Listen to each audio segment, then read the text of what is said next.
सभा लगी है ध्यान से सुनना, आंखें कान खोल के सुनना, कुपोषण से ना जूझे मुन्ना। सभा लगी है ध्यान से सुनना, सभा लगी है, सभा लगी है, सभा लगी है। अरे चुप! गर्भवती महिला को रोज रात खाने के बाद एक आयरन वाली IFA की गोली कम से कम 100 दिन तक खिलाओ ताकि उसे खून की कमी ना हो। पर वे गोली खाने से कभी कभी जी मिचलाएगा। खूब पानी पियो ठीक हो जाएगा। कब्ज हो या काला मल धीरे धीरे होगा हल। भूल जाओ अगर गोली खाना तो पति या सासू माँ से कहना याद दिलाना। अगर गोली की सप्लाई खत्म हो जाए तो खुद आंगनवाड़ी ANM दीदी या केमिस्ट से लाना।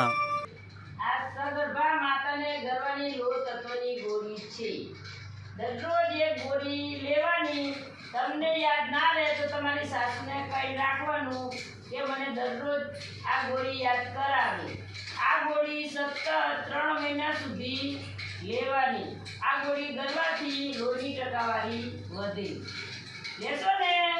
હા, લેવાની।